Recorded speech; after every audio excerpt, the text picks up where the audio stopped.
Bismillahirrahmanirrahim. Assalamualaikum warahmatullahi wabarakatuh. How are you today? Apa kabarnya hari ini Ananda Solih-Solihah? Semoga semuanya dalam keadaan sehat-sehat saja. Untuk hari ini kita sudah masuk di subtema 3. Dan sebelum kita memulai pelajaran, kita berdoa dulu agar ilmu yang kita dapatkan diberi keberkahan dan Allah mudahkan kita dalam mendapatkan ilmu Allah ini. Okay, before starting our lesson today, let's say Basmalah. Bismillahirrahmanirrahim and opening prayer. Rabbi zidni ilma warzuqni fahma waj'alni minas solihin. Are you ready? Yes, I'm ready. Hari ini kita masih belajar tentang cuaca. Nah, ternyata cuaca ini dipengaruhi juga oleh garis khatulistiwa atau garis ekuator. Apa itu garis khatulistiwa? Yaitu garis khayal yang membentang, mengelilingi bumi dan membagi bumi menjadi dua belahan.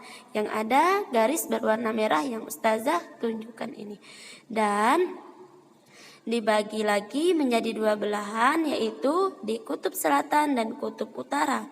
Letaknya di lintang 0 derajat bumi. Ternyata Indonesia termasuk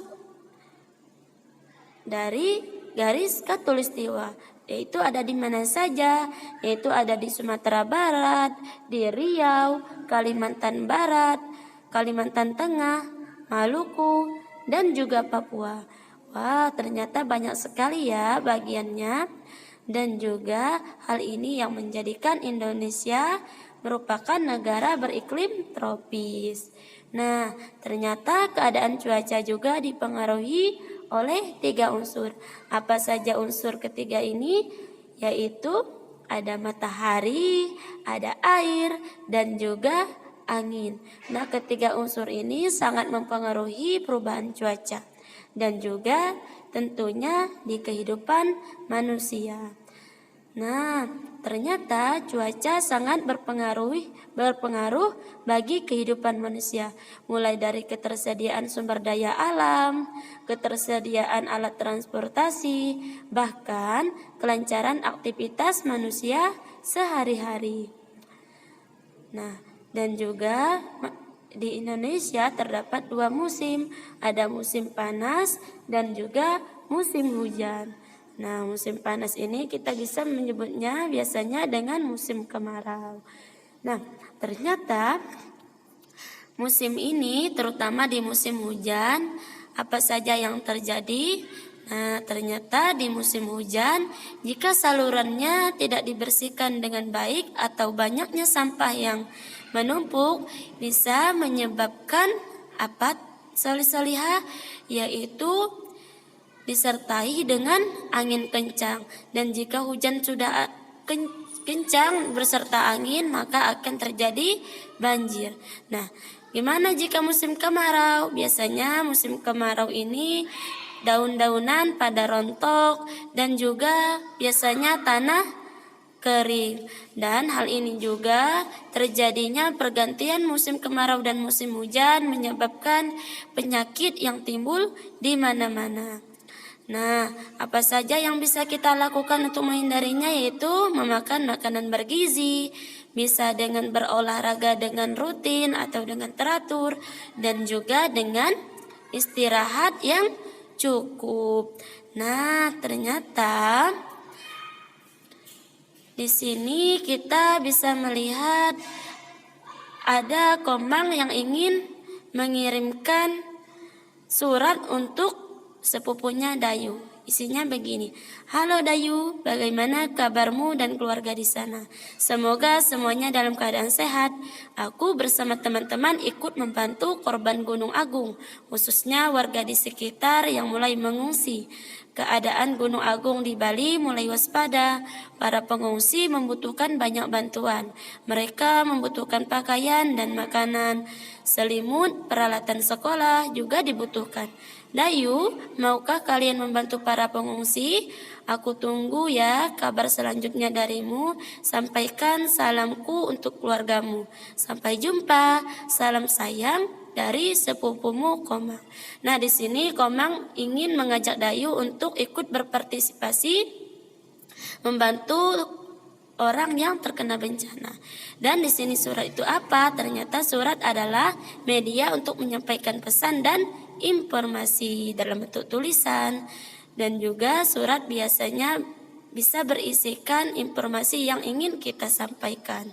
Surat dapat berisi informasi tentang pengaruh perubahan cuaca. Contohnya, terjadinya bencana banjir yang menyebabkan kekeringan dan juga munculnya penyakit. Informasi tersebut dapat ditemukan dengan bantuan kata tanya, yaitu apa, di mana, kapan, siapa, mengapa, dan bagaimana. Nah, ternyata bagaimana sih cara meletakkan kata tanya ini? Nah, untuk itu ayo kita belajar sama-sama. Nah, ingat kembali contoh kata tanya dan fungsinya. Apa? Untuk menanyakan sesuatu atau peristiwa. Siapa? Untuk menanyakan seseorang. Sedangkan kapan? Untuk menanyakan waktu. Di mana? Untuk menanyakan tempat. Mengapa? Untuk menanyakan sebab. Dan bagaimana? Untuk menanyakan cara atau keadaan. Nah, di sini Ustazah punya surat, mungkin Ananda Solihah bisa membukanya di buku tematik kita di halaman 167. Nah, di sini ada yang bertuliskan berwarna merah. Di sini ternyata ada yang belum bisa kita pahami, yaitu cerah, matahari, cuaca berubah. Nah, bagaimana untuk menemukan kata-kata yang belum kita bisa, yaitu berada di kamus. Nah, apa itu kamus? Kamus yaitu buku yang berisi kata atau istilah. Nah, bagaimana cara kita menemukannya? Itu biasanya kita mencari nama yang kita belum bisa, yaitu misalnya ada tulisan menjaga. Berarti kata dasarnya jaga. Nah, kita buka kamusnya dan kita cari yang huruf J awalannya. Nah, terus kita mencari, kalau kita tadi mencari jaga berarti kita mencari kata ja. Nah, setelah ketemu kata ja, kita cari lagi untuk mencari kata jaga.